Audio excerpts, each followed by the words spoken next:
কি হয়েছে ঘটনা? ঘটনা কাল 9টা সাড়ে 9টার সময় দোকান ঘাট বন্ধ করে গেছি। যাওয়ার পরে আজকে তো কি বার আছে, সোমবার না, মঙ্গলবার। আজকে মঙ্গলবার বেলা প্রায় 9:30টার সময় আইয়া খুঁজছি।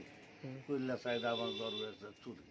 আরে কেমনে চুরি হলো তখন খুঁজলাম, খুঁজা চাই দেখি যে আমার সব কিছু লেগে গেছে। দোকানের মাল তো এই যে বৃদ্ধির মাল, মানে কোনটা দিচ্ছে কোনটা না দিচ্ছে তো এটা সব জানতাম না। তবে তার রেডু দিছে, রেশন কার্ড নিছে, তারপরে বিড়ি সিগারেট, তারপরে ক্লাসিক, তারপরে চকলেট বিস্কুট যা আছে মোটামুটি সব লেগে গেছে। রেডু তো দিছে। তারপরে নগদ টাকা ছিল 1,500, একখানা বাদ দেওয়া ছিল 4,500 টাকা। আর এমনি অনুমান দরলা মাল তো 20 থেকে 25 পর্যন্ত। 25,000 টাকার মাল। থানাতে জানাইছেন নি?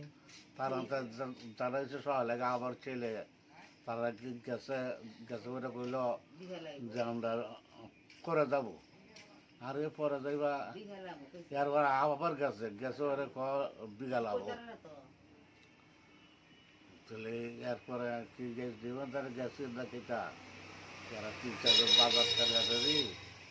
আর এখানে সুভাষের ছেলে আপনার আর সন্তোষের ছেলে এরা জীবন তারা গেছেন দেখি তাদের সঠিক কোথা তো গেছে বললে মনে হয়। আপনার নাম কি? আর আপনার নাম কি? গণেশ চন্দ্র বিশ্বাস। এই বাজারটার নাম কি? সরমার বাজার।